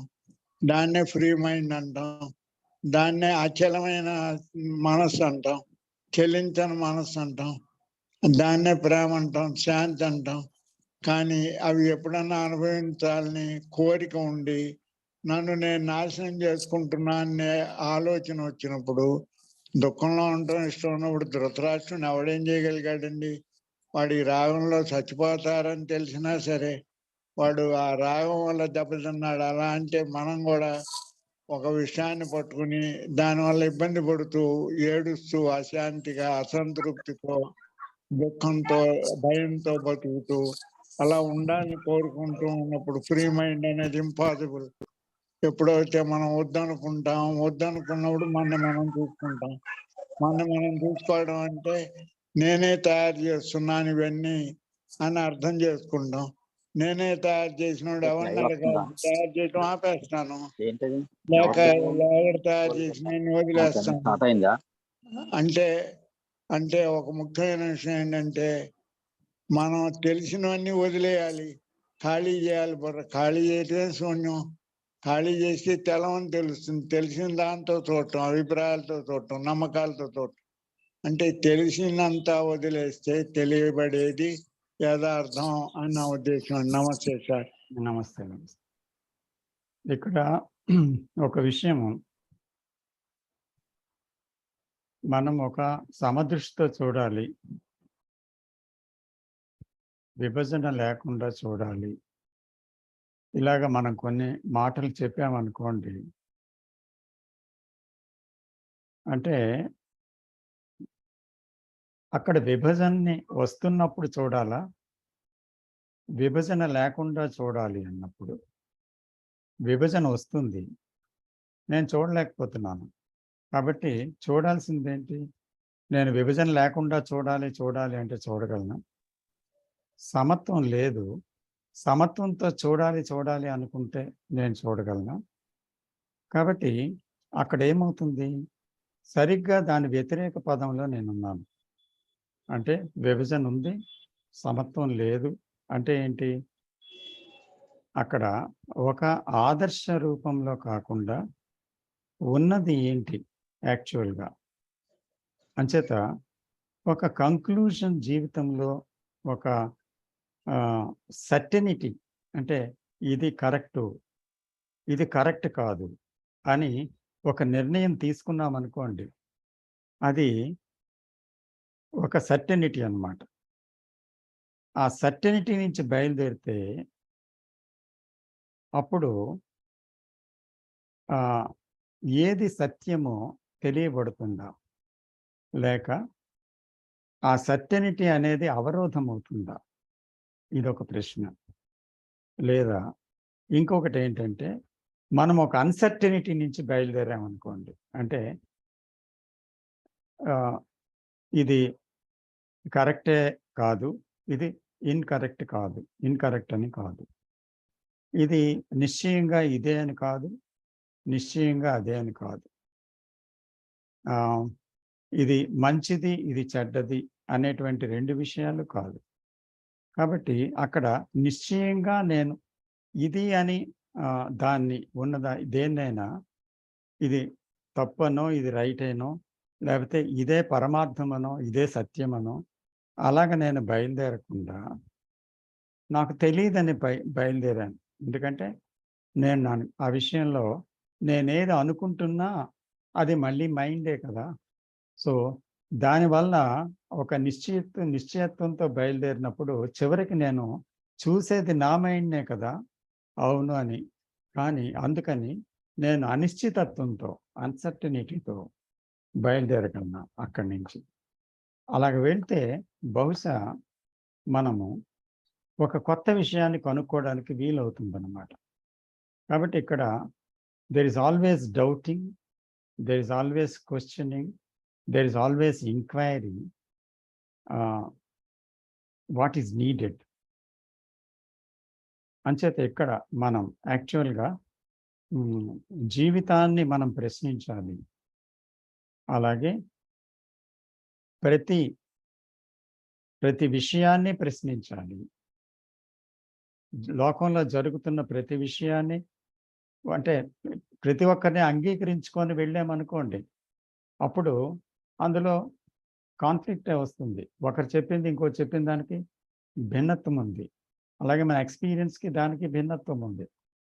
అలాగే ప్రతి ఒక్కరి విషయము వింటూ తలలూపుతూ మనం అంగీకరిస్తూ వెళ్తే ఏ విషయాన్ని మనం కనుక్కోవడం అనేది వీలవ్వదన్నమాట. కాబట్టి the questioning, the doubting is essential for enquiry. అంటే పూర్వకాలంలో ఏంటంటే గురువు చెప్పింది వినాలి, గురువు చెప్పింది పాటించాలి, దాన్ని ప్రశ్నించడానికి వీలు లేదు అని వెళ్ళేవారు. కానీ ఇక్కడ అలా కాదు. ఎందుకంటే ఇక్కడ ప్రతి ఒక్కరిలో ఒక విషయం ఉంది. అదేంటి? దేన్నైనా తెలుసుకోవాలి అని ఉంది. ఆ తెలుసుకోవటం ఎక్కడి నుంచి అసలు యాక్చువల్గా? తెలిసిన విషయాల నుంచి తెలుసుకోవడమా? తెలిసిన వారి నుంచి తెలుసుకోవడమా? లేకపోతే తెలియదు అని బయలుదేరుతూ తన మట్టుకు తాను కనుక్కున్నప్పుడు అది నిజంగా అది అది సత్యమా? సో కాబట్టి దేని మీద ఆధారపడ్డమా? మీలో ఆధారపడడం వల్ల లోపలికి వెళ్తుందా? లేకపోతే ఆధారపడకుండా మనం వెళ్ళవలసి ఉందా? ఇది చాలా చాలా మనం లోతుగా చూడవలసిన విషయం మన ప్రయాణంలో. నర్సిరెడ్డి గారు చేయెత్తారా? లేదు, సారీ.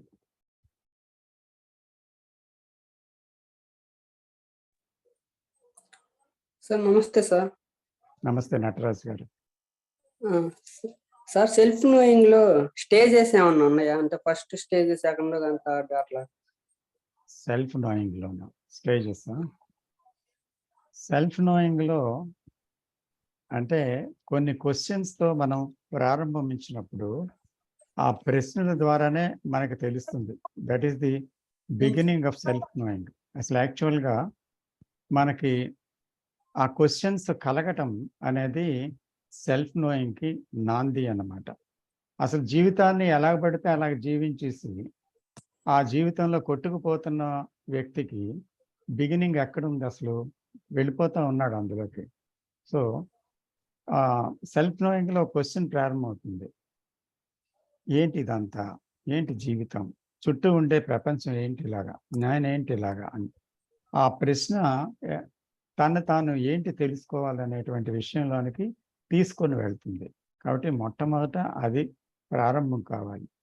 తర్వాత అసలు గత జ్ఞానంతో చూడడం అంటే ఏంటి, అసలు ఎలా జరుగుతుంది, ఇది మైండ్ అంటే ఏంటి అని తనలో జరుగుతున్న మనస్సును గురించి ఏంటనేది చూస్తున్నప్పుడు ప్రపంచంలో ఉండే మనస్సు కూడా తనకంటే వేరు కాదు కదా అనే విషయాన్ని కూడా లోపలికి వెళ్ళటం జరుగుతుంది. ఇలాగా ఆటోమేటిక్గా ఒక ప్రయాణం అనేది మొదలైంది అని అంటే అక్కడ లేయర్ తర్వాత లేయర్గా అలాగా దాంట్లో చొచ్చుకొని వెళ్తుంది అనమాట. పెనిట్రేషన్ అంటే it depends upon our seriousness, hour passion an it.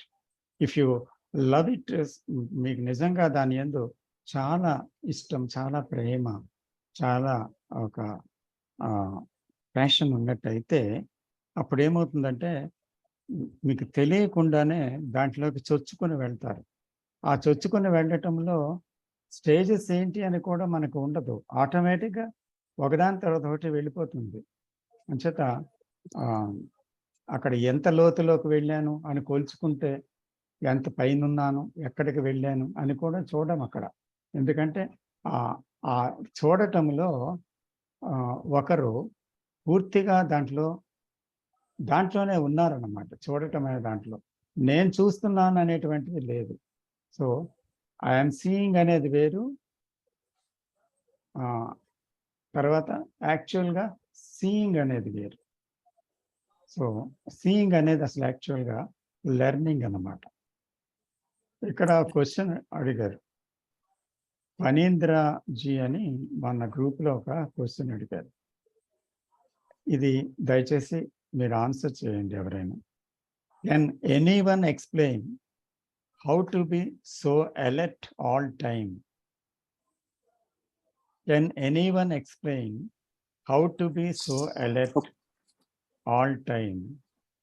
I am losing my awareness, forgetting about mindful.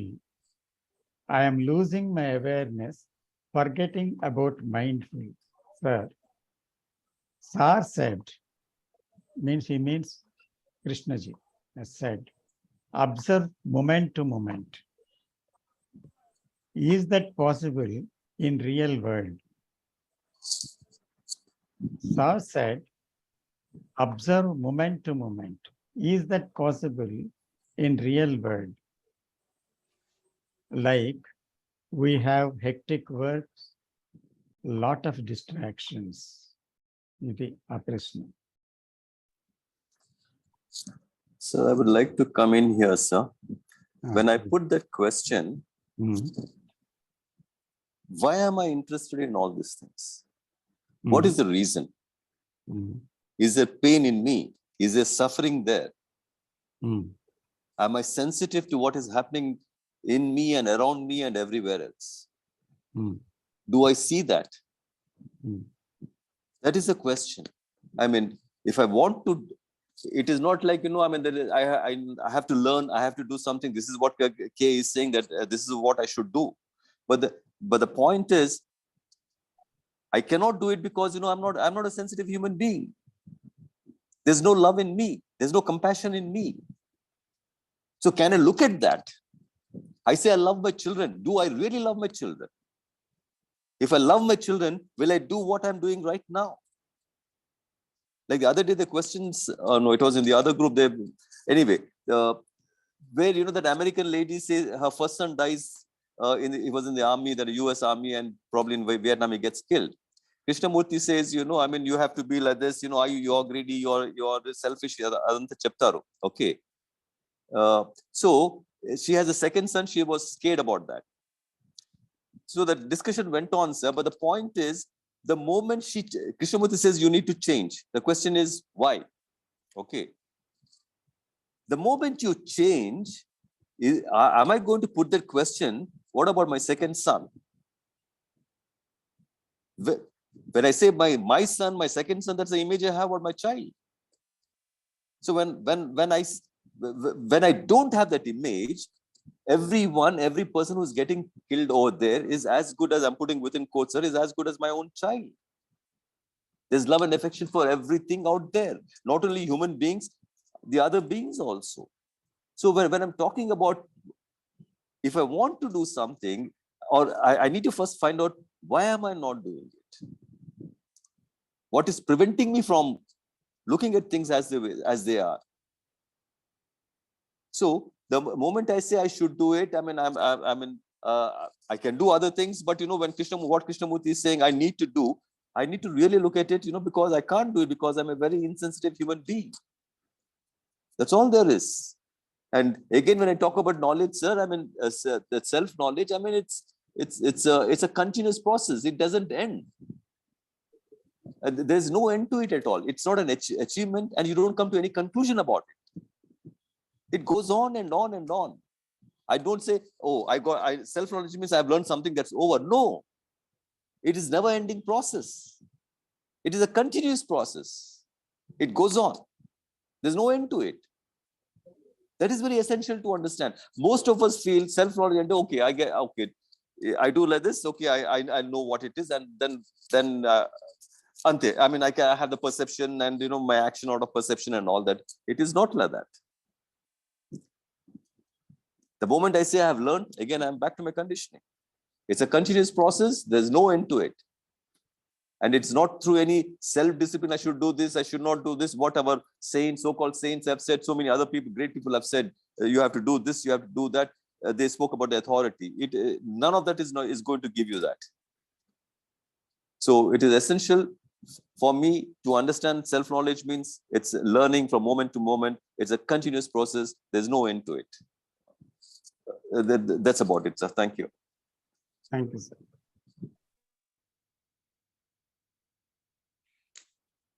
Sir, Ramakrishna garu, sir, question malli chadavandi. Can anyone explain how to be so alert all time? Okay. I am losing my awareness, forgetting about mindful. Sir said, observe moment to moment. Okay, sir. Is that possible in real world? Like we have hectic words, lot of distractions. Is a very practical question. Has to be answered practically. No. So let me take a chance. Yes, sir. ఈ question ఏంటంటే, it is practical in real world. Already మనం ఏదో కొన్ని examples మనం already మాట్లాడాం. ఒక car మనం drive చేస్తున్నప్పుడు రోడ్డు మీద, నేనే డ్రైవరు, స్టీరింగ్ పట్టుకున్నాను, డ్రైవ్ చేస్తున్నాను, ఒక పక్క కాఫీ తాగుతున్నాను, ఒక పక్క మ్యూజిక్ వింటున్నాను, ఒక పక్క ఏంటంటే ఎవరు రోడ్డు క్రాస్ చేస్తారో అని చెప్పి నా అవేర్నెస్ అంతా రోడ్డు మీద ఉంటుంది. నా అవేర్నెస్ గ్లాస్ మీద ఉండదు, కాఫీ మీద ఉండదు, నా పక్కన వస్తున్న మ్యూజిక్ మీద ఉండదు. ఇదంతా ఏంటంటే ఎవరిని మనం గుద్దకుండా మనం డెస్టినేషన్కి వెళ్ళాలి అని చెప్పి మీ కంప్లీట్ ఫోకస్ ఏంటంటే బ్యాక్గ్రౌండ్లో నడుస్తూ ఉంటుంది. సడన్గా ఒక మనిషి జంతువు రాగానే మీరు బ్రేక్ కొడతారు, కానీ మీ మనసంతా మ్యూజిక్ మీద ఉంటుంది, కాఫీ మీద ఉంటుంది, స్టీరింగ్ మీద ఉంటుంది. ఇదొక ఎగ్జాంపుల్. ఎందుకంటే ఆ అవేర్నెస్ ఆటోమేటిక్గా మేబీ బియాండ్ థాట్ కూడా అయ్యి ఉండొచ్చు, అది ఉంటుంది. అది ఇంకొక ఎగ్జాంపుల్ ఏంటంటే మనం ఒక తోటలోకి వెళ్ళాం అనుకోండి, పూల తోట, ఏదో చెప్పారు ఒక 4 పువ్వులు కోసుకుని రా అని. అప్పుడే ఒక ఫ్రెండ్ చెప్తాడు, ఇందులోనే ఒక పాము ఒకటి తిరుగుతుంది, జాగ్రత్తగా ఉండండి. అప్పుడు ఏమవుతుందంటే మీరు పువ్వులు కోస్తానే ఉంటారు, ఎందుకంటే మీకు 5 నిమిషాలే టైం ఉంది. Every moment, every second you are so aware about that snake. ఎప్పుడు వస్తుందో ఎక్కడుందో అని చెప్పి కంటిన్యూస్గా ఏంటంటే ఒక వీడియో కెమెరాలో మీరు ఎలా అయితే రికార్డ్ అవుతూ ఉంటుందో ఆ అవేర్నెస్ మీకు ఉంటుంది. అది సో పాసిబుల్ అంటే పాసిబులే, మనకి తెలిసినా తెలియకపోయినా కానీ ఈ కంటిన్యూస్ అవేర్నెస్ అనేది ఏంటంటే చాలా చాలా విషయాలు ఉంటుంది. ఇప్పుడు మన ఇంట్లో పనులు చేసుకున్నప్పుడు కూడా 10 రకాల పనులు చేస్తూ ఉంటాం, కానీ ఏదైతే ఒక మెయినో దాని మీద మన ఫోకస్ అలా ఉంటూనే ఉంటుంది. నాకు అర్థమైన దాని ప్రకారం ఈ 2 ఎగ్జాంపుల్స్ తీసుకోవచ్చు నా అభిప్రాయం. Thank you. అవును సార్, థ్యాంక్ యూ. నేను 2 ముక్కలు మాట్లాడచ్చండి. చెప్పండి సార్ గుప్తా గారు.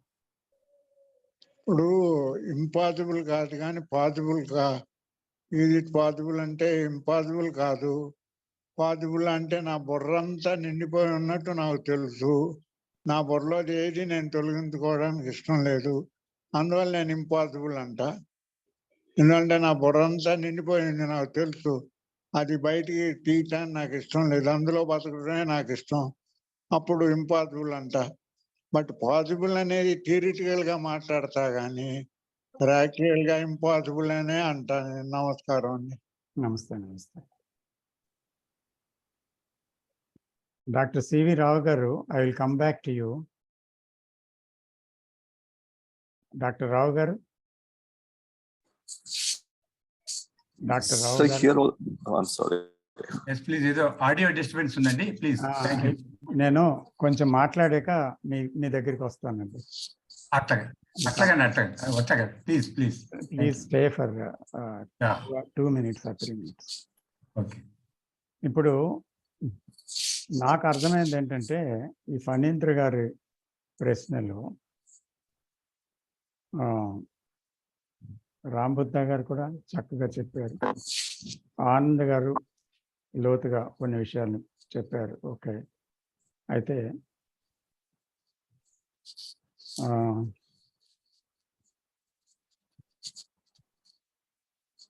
ఇక్కడ కంటిన్యూస్గా ఒక అలర్ట్నెస్లో నేను ఉండగలనా అని క్వశ్చన్ అడుగుతున్నారు. మొదటి క్వశ్చన్, కంటిన్యూస్గా ఒక అలర్ట్నెస్లో ఉండాలి, నేను కంటిన్యూ చేయాలి అని ఎవరు అనుకుంటున్నారు? ఆ అలర్ట్నెస్లో ఉండాలనేటువంటిది ఒక ప్రయత్నం కాదా? నేను ఎలా ఉండగలనని మనసు దాంట్లో అంటే యాక్చువల్గా ఉండలేకపోతున్నాననే దాని నుంచి వచ్చింది ఆ ప్రశ్న. అందు గురించి కంటిన్యూగా అందులో ఉండాలనేటువంటి ఒక గ్రీడినెస్, ఒక కోరిక, లేకపోతే ఒక తాపత్రయం నుంచి, లేకపోతే ఒక దేన్నో సాధిద్దామని, అంటే ఒక థాట్లెస్ స్టేటో, ఒక ప్రశాంతతో ఏదో పొందాలని ఒక ఎయిమ్, ఒక డిజైర్, ఒక గోల్ నుంచి వచ్చింది ఆ ప్రశ్న. అంటే అది తనకు తానుగా వేసుకోవాల్సింది అనమాట, ఎవరికి వారు వేసుకోవాల్సింది. ఈ ప్రశ్న చాలా మందిలో ఉంది, ఆ ప్రశ్న ఒకరిది కాదు. తర్వాత నేను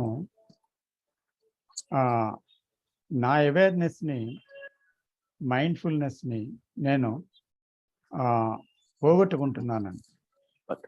దానికి రాంబుద్ధ గారు చక్కటి ఉదాహరణలతో చాలా బాగా వివరించారన్నమాట. సో అది నిజంగా అంత పాయిజనస్ స్నేక్ అని, లేకపోతే ఇంకోటని కానీ, ఒకటి మనకి మనసులో ఆ డ్రైవింగ్లో ఆ వ్యక్తి యొక్క అంటే ఎన్నిట్లో మనం పక్కవాడితో మాట్లాడుతున్నా, ఒక మ్యూజిక్ వింటున్నా, డ్రైవ్ చేస్తున్నా, ఎదుర్కొంటే ఏదైనా వచ్చిందంటే దాన్ని వెహికల్ని కంట్రోల్ చేయటం అనేది ఎలాగైతే ఒకటి జరుగుతుందో, ఆ మైండ్ఫుల్నెస్ అనేది ये वाईफाई में है यार, बाहर गए तो आता नहीं. మ్యూట్లో పెట్టండి ఎవరో.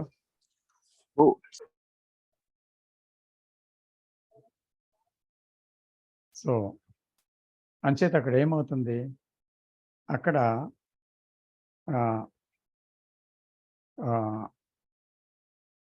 నేను మర్చిపోతున్నాను అని అంటే ఏంటి మర్చిపోవడం అనేది ఏంటి అంటే, నేను నిరంతరం జ్ఞాపకం ఉంచుకోవాలనే థాట్ నుంచి అది పుట్టింది. నేను మర్చిపోతున్నంటే మరుపు వచ్చిన క్షణమే చూసినప్పుడు, అంటే మైండ్ఫుల్నెస్ లేదు ఇక్కడ అని చూసినప్పుడు మైండ్ఫుల్నెస్ ఉంది కదా. సో కాబట్టి నేను మర్చిపోతున్నాను, దీని నుంచి ఎలాగ మనం బయటపడాలి అనుకుంటే మళ్ళీ అక్కడ అది ఒక కంటిన్యూస్ ప్రాసెస్ కింద చేయడానికి ఒక ప్రయత్నం. ఇంకోటి, కృష్ణజీ క్షణము చూడటమే అంటున్నారు. అవును, learning is from time to time and there is nothing that I learned. నేను నేర్చుకున్నాను అనేది లేదు. ఇందాక ఆనంద్ గారు చెప్పినట్టు ఇట్స్ ఎ కంటిన్యూస్ ప్రాసెస్, అంటే never ending process. The moment I say I learned, there I stop, there is no progress. అంచేత అక్కడ ఇంకేమీ లేదన్నమాట, it's a precipice. So learning is from moment to moment. ఆ లెర్నింగ్ అనేది ఎప్పటికప్పుడు జరగాలి. Observation కూడా మూమెంట్ టు మూమెంట్ ఉన్నప్పుడే లెర్నింగ్ జరుగుతుంది. అయితే వాస్తవ ప్రపంచంలో మనకి చాలా ఒత్తిడితో కూడుకున్న జీవితం, వర్క్స్ ఉంటాయి కదా. ఎన్నో రకాల మనకి డిస్ట్రాక్షన్స్ ఉంటాయి కదా.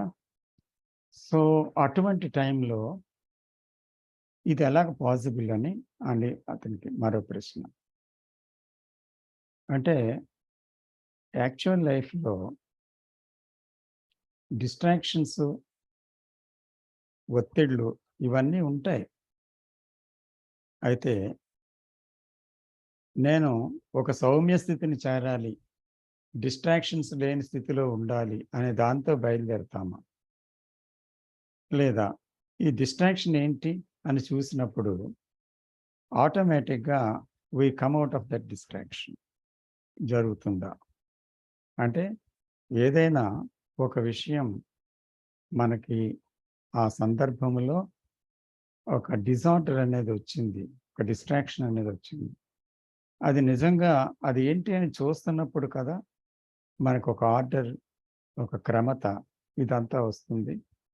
సో అది కాకుండా నేను ఎలాగా డిస్ట్రాక్షన్స్ దాటి వెళ్ళిపోవాలి, సౌమ్య స్థితికి రావాలి అని మనం ప్రారంభిస్తే, ఇందాక మనం చెప్పినట్టు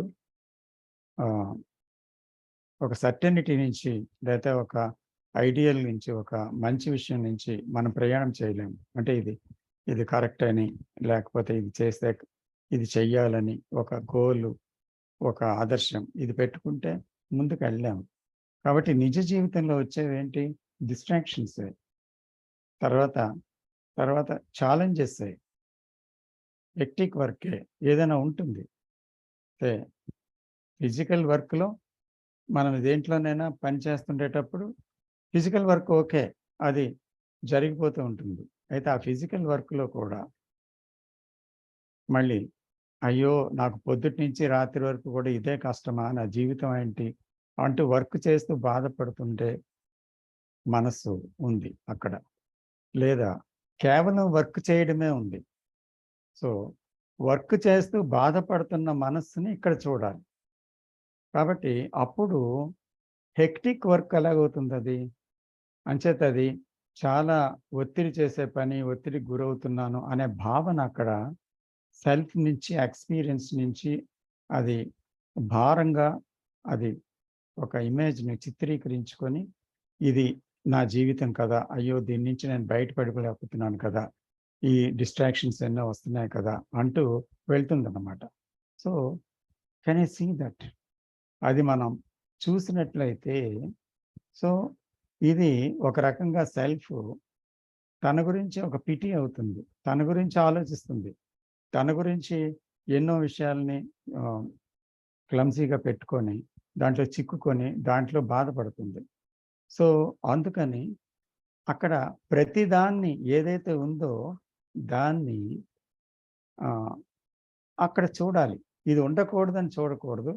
అది ఉండాలి అని చూడకూడదు. కేవలం అలాగ చూడటం అనేది జరిగితేనే నిజంగా సీయింగ్ అది. సో, ఇది అలాంటిది ఒకటి జరిగినప్పుడు అది ఎప్పటికప్పుడే అది చూసుకోవాల్సిన అగత్యం కూడా ఉంది. ఎందుకంటే ఈసారి జరిగిపోయింది కదా! బయటపడిపోయాను కదా! అని లేదు. మళ్ళీ ఇంకో డిస్ట్రాక్షన్, ఇంకొకటి ఏదో వచ్చి ముందుకొస్తుంది. సో, ఎవ్రీథింగ్ కమ్స్ అండ్ అది ఒకటి అటెండ్ అవుతుంది అనంటే, అది ఎందుకు అటెండ్ అయిందో చూడాలి. ఒక పోస్ట్ మ్యాన్ వస్తాడు, బెల్ కొడతాడు. మనం వెళ్ళి అటెండ్ అయ్యి వెంటనే ఆ పోస్ట్ ఏదొచ్చిందో దాన్ని రిసీవ్ చేసుకోవాలి. లేకపోతే రెండో రోజు వస్తాడు, మూడో రోజు వస్తాడు, నాలుగో రోజు వస్తాడు. ఎందుకు మనం ఎంతకాలం తీసుకోకపోతే అంతకాలం వస్తుంటాడు. కాబట్టి మనం అక్కడ ఏ సందేశం ఏంటో నేర్చుకోవాలని అక్కడ వచ్చిన ఛాలెంజ్‌ని చూడాలి. ఛాలెంజ్‌లు ఉండకూడదని కాదు, ఉండాలని కాదు. So, we have to see all the distractions, all the challenges, all the works.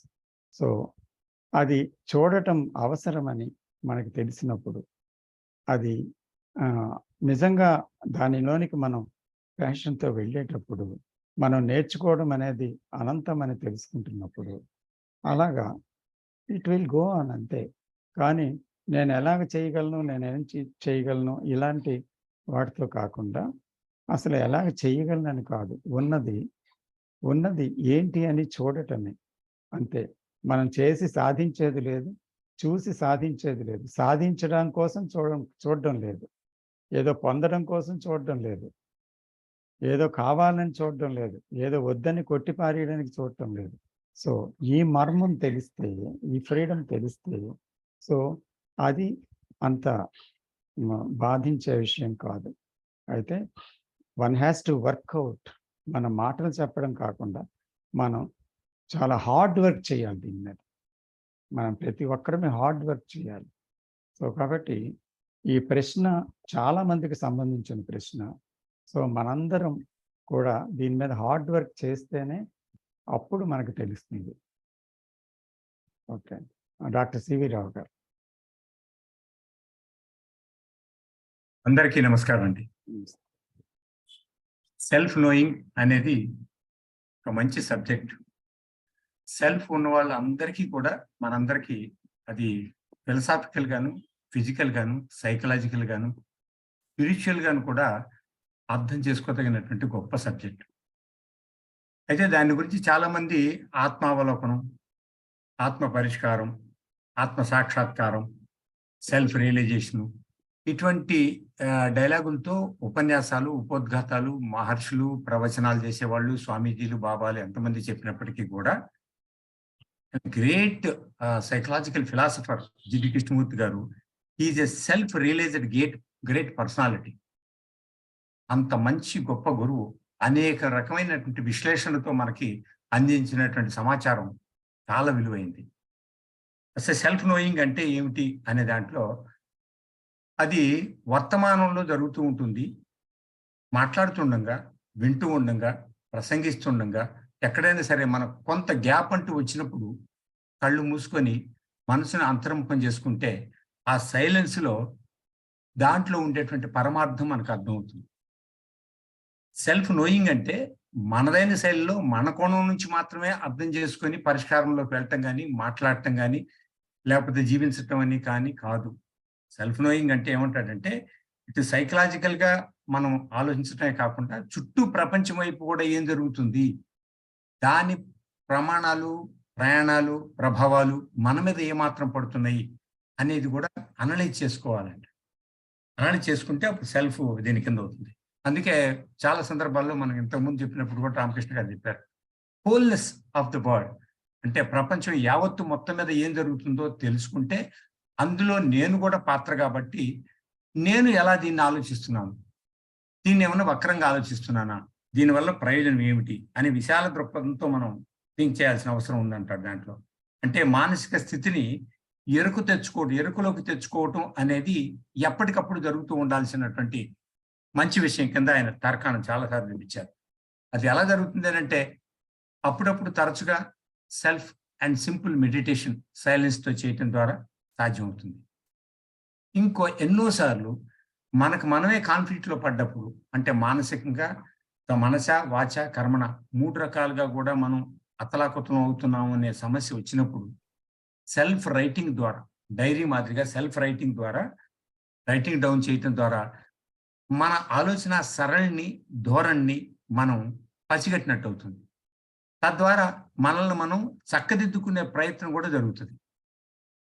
ఒక సైకలాజికల్ సత్యం ఏమిటేనంటే అంత మహానుభావుడు జిడ్డు కృష్ణమూర్తి గారే 60 సంవత్సరాల పాటు చక్కని ప్రసంగాలు, సత్య ప్రవచనాలు అన్నీ కూడా చక్కగా చెప్పినప్పటికీ కూడా ఏ కొద్ది మందో మారి ఉంటారు, మిగతా వాళ్ళు మాత్రం విన్నారు. దాన్ని కొంతమంది వినోదంగాను, కొంతమంది కాలక్షేపంగాను, కొంతమంది సత్సంగంగాను తీసుకున్నారు. కానీ ఇది సీరియస్గా థింక్ చేయట్లేదు. ఇది ఎంత బాగా సీరియస్గా మీరు అవలోకన చేసుకుంటే అంత మంచిది అని ఆనాడు ఆయన చెప్పారు. చెప్పటం కాదు, ఘోషించారు కూడా. వాస్తవానికి అప్పటికంటే ఆయన గతించిన తర్వాత ఆయన యొక్క ప్రవచనాలలో ఉండేటువంటి సూక్ష్మార్థం, సత్యం ఇవన్నీ కూడా ఆ జనరేషన్కి, ఈ జనరేషన్కి, ప్రజెంట్ జనరేషన్కి, కమింగ్ జనరేషన్కి కూడా ఉపయోగపడగలిగేటట్టుగా ఉన్నాయి కనుక ఆయన గ్రేట్ కాంట్రిబ్యూషన్ మనకు అందించినట్లు లెక్క. దాంట్లో ఏమంటాడంటే సెల్ఫ్ నోయింగ్ ద్వారా ఏమవుతుంది, నేను ప్రతి వాళ్ళు అనుకుంటారు రోజు తనకు తాను పంచాయతీ చేసుకోవడం కాదు కావాల్సింది. ఎక్కడైతే సందర్భం వచ్చిందో మనంతట మనం రెక్టిఫై చేసుకోవడానికి అవకాశం వచ్చిందో దాన్ని ఆత్మావలోకనం చేసుకోవడం. ఇంకో రీజన్ ఏం చెప్తాడంటే ఎందరూ ఎన్నిసార్లు ఎన్ని సంవత్సరాలు చెప్పినా కానీ ఒక వ్యక్తి మారని మనిషి తనంతట తాను మనసు అంతర్ముఖం చేసుకొని తీక్షణమైనటువంటి సీరియస్ దృష్టితో, రామకృష్ణ గారు చెప్పినట్టు సీరియస్ దృష్టితో గన దాన్ని లోతుగా అర్థం చేసుకుంటే అప్పటికప్పుడు ఆ రోజే ఆ విషయంలో మారగలడు. అంటే నిజమైనటువంటి ప్రాక్టికల్ కర్మ అంటే ట్రాన్స్ఫర్మేషన్ అనేది సెల్ఫ్ నోయింగ్ ద్వారానే, సెల్ఫ్ ఇంట్రాస్పెక్షన్ ద్వారానే, సెల్ఫ్ రియలైజేషన్ ద్వారానే సాధ్యమవుతుంది. దీనికి మతపరమైనటువంటి ఏజెన్సీలు కానీ, బాబాలు కానీ, స్వామీజీలు కానీ ఎవరు అక్కర్లేదు. వాళ్ళ ధోరణిలో చెప్పాల్సి వస్తే వాళ్ళ వైపుకి నిన్ను లాక్కెళ్ళే అవకాశం ఉంది. అలా లాక్కెళ్ళబడినటువంటి వాళ్ళు కోట్లాది మంది అన్ని మతాల్లో కూడా అలాగే శిష్యులుగా ఉండిపోయారు తప్ప ఎక్కువ మంది ఎవ్వరు కూడా సెల్ఫ్ రియలైజేషన్లోకి రాలేదు, తనంతట తనగా మారలేదు. కాబట్టి ఈ ధోరణిని చాలా విపులంగా ఆయన చెప్పాడనమాట. దీనివల్ల ఉపయోగం ఏమిటి? ఎవ్రీడే మనకు మనం చక్కదిద్దుకునే అవకాశం ఉంది. ఎవ్రీడే మనలో ఉండేటువంటి కాన్ఫ్లిక్ట్ని సర్దుబాటు చేసుకొని, సంభాళించుకొని డిజార్డర్ నుంచి ఆర్డర్లోకి మారే అవకాశం ఉంది. తర్వాత ఎవ్రీడే థాట్ ప్రాసెస్ని క్లెన్సింగ్ చేసుకున్నట్టు అవుతుంది.